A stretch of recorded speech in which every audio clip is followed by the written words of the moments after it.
Ahoy, mateys. Gonna do a quick gun knife review. See if I can get through it without the dogs going crazy, because I've still got major construction going on in the backyard. My wife conferred to me what the actual cost is, and I could have bought 4 new Ducatis.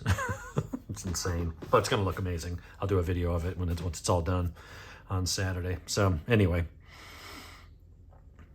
I got one of these. We're going to go through a quick overview of it. I've never had one of these style knives from Victorinox. I've always had the Swiss Army knives. I've had the regular ones. I tend to like the ALOX because they're thicker blades. They're a little more premium. Metal scales. They're just a little nicer.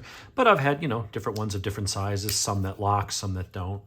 I don't know if this is the Adventurer or whatever that one is. Anyway, this is one of the Wenger ones, the older style that was bought out by Victorinox, that is one-handed opening and has a lock, but it's one of the larger ones.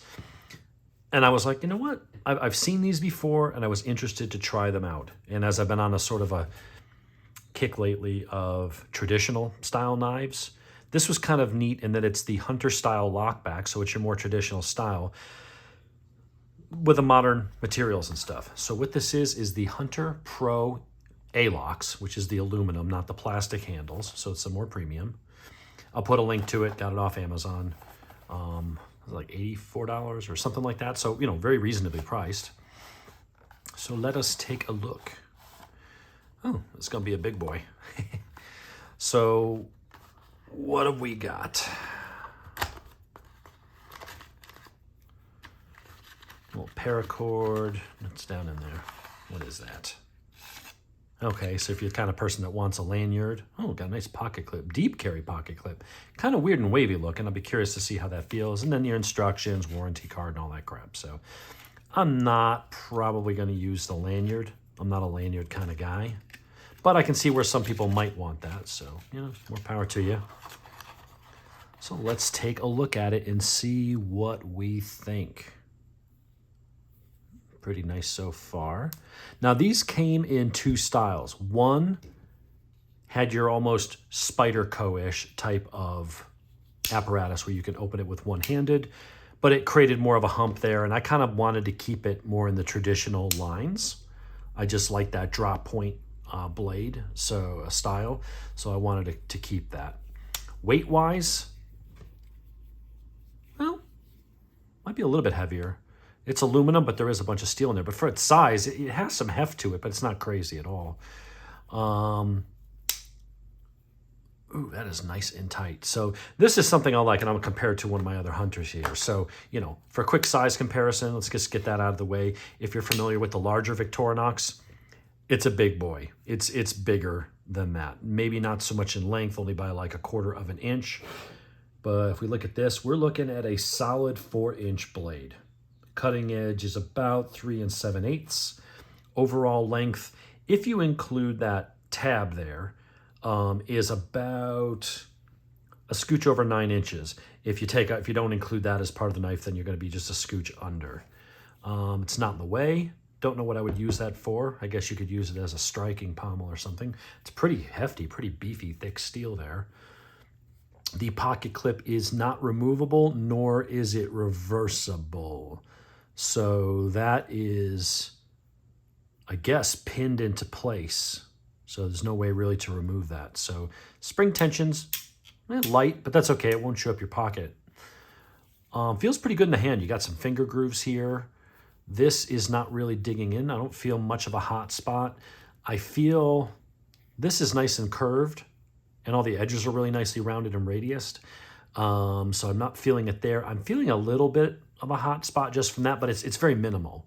It tends to fall in an area of your hand where there's a little bit of a crease, so that's not uncomfortable at all, but it really does fill the hand nice.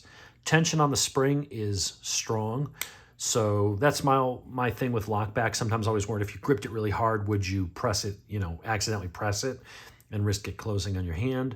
I don't feel like that's going to be a problem. It takes a good amount of pressure to close it. Yeah, you got to give it a good press. I don't think you could squeeze it hard enough with your hand because it's just kind of a soft part of your hand that there's nothing directly pushing on it. You'd have to make a direct, concerted effort to push that. The blade lockup is tight, no wiggle. Left to right, nothing. And that's kind of cool because a lot of times with slip joints, as we mentioned before, you know, when you've got a Spyderco or something, a modern knife, you can adjust that pivot.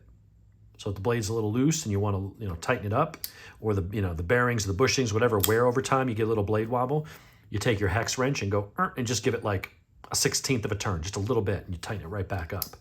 You can get it to where it's just loose enough to flick when you want, but not introduce any blade wobble. And so these, it kind of is what it is, you know. I'll give you an example here. Let's get this stuff out of the way, make a little room. I've got my Boker Hunter, traditional style, similar size, about a 4-inch blade and all that. But the way this is pinned and then polished, there's a little bit of wobble there. And on, let's see, my case knife that came back satisfactorily from the factory, they replaced it.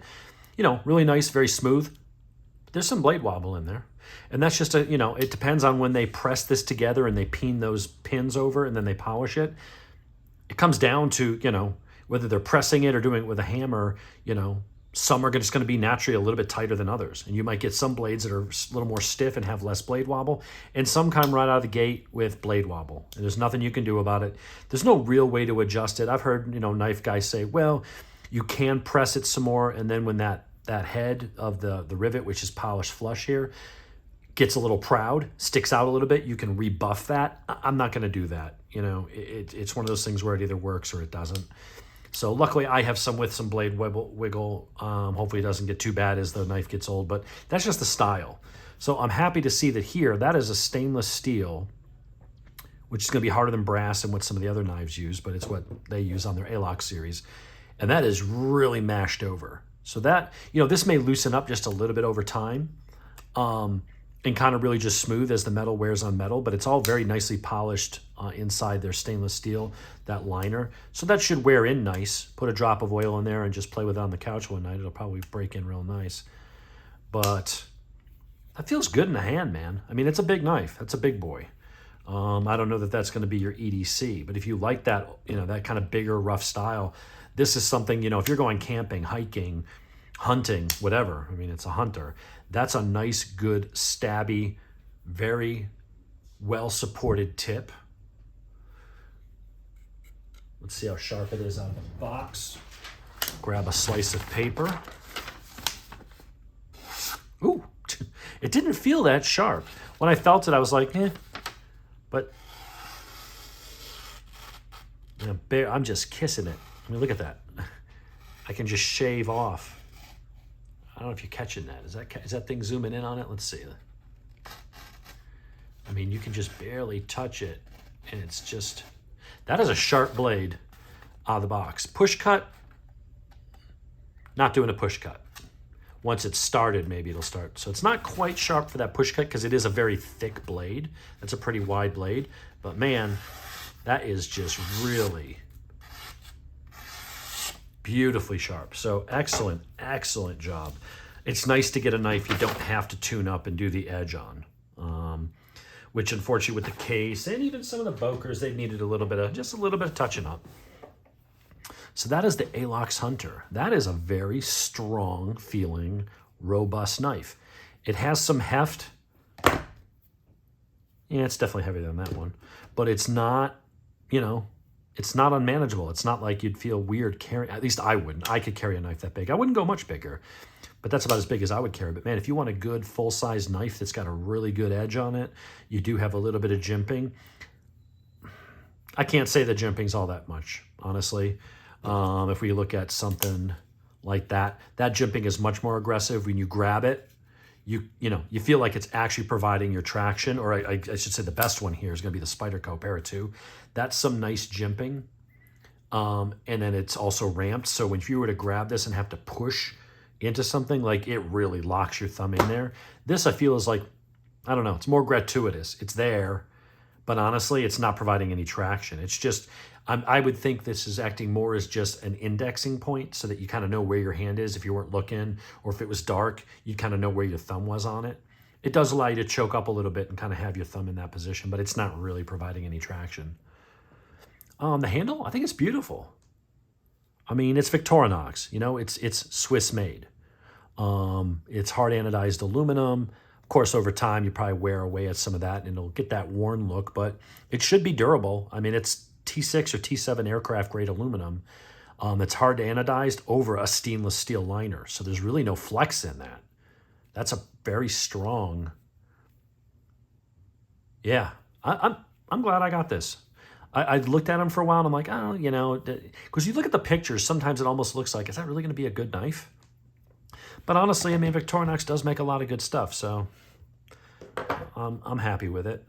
Let's see. Let's leave it at this up here for some size comparisons. Put it up against some of the old standbys for size comparison. You've got your Para 2, one of the most popular, best EDC knives of any brand ever made. Arguably, that is the case with that.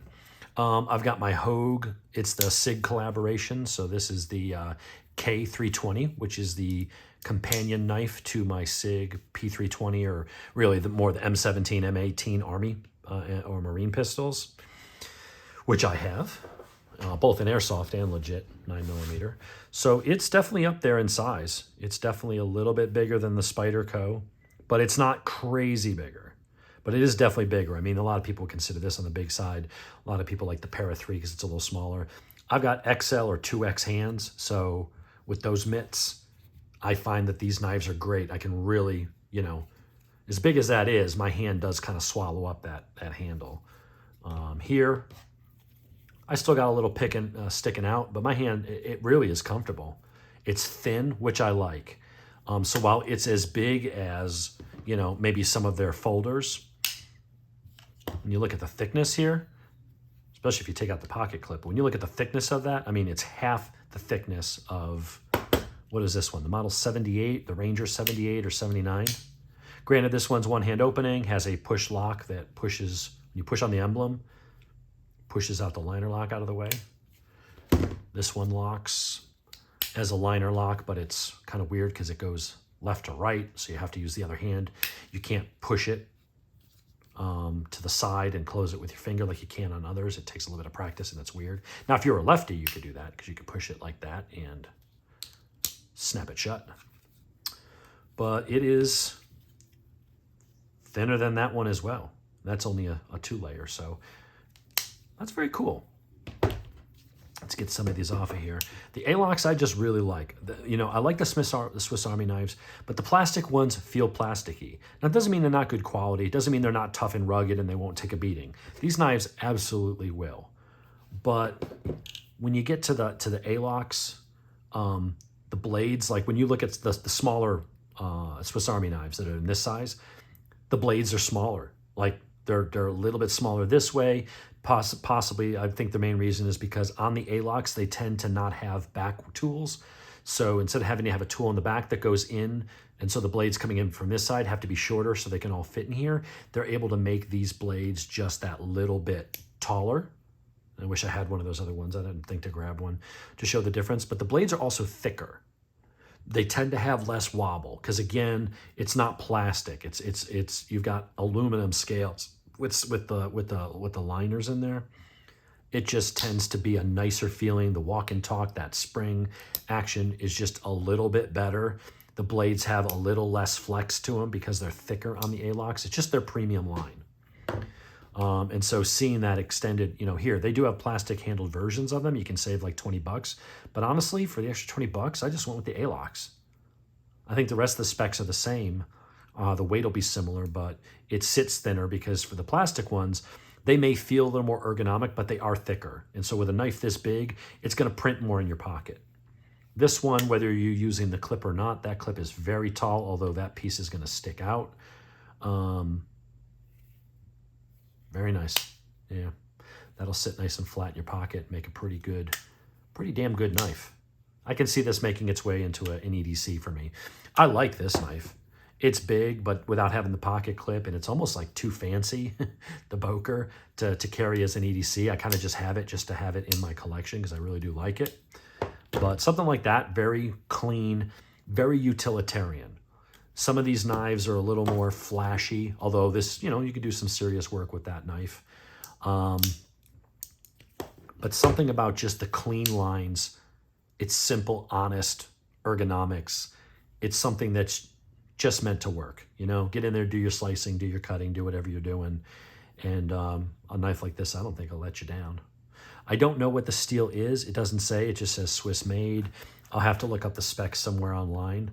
But I'll put the link in there so you can check it out for yourself. But I've never had one of these. I've never even handled one. So I just sort of took a gamble, saw one for a decent price on Amazon Prime, and went ahead and ordered it. And I'm kind of glad I did, because this is definitely, that's going to make it into my rotation. I say that about every knife, but I'm going to be carrying this one for a bit and see how I like it, see if it's too big or too heavy. But very, very nice. Good job, Victorinox.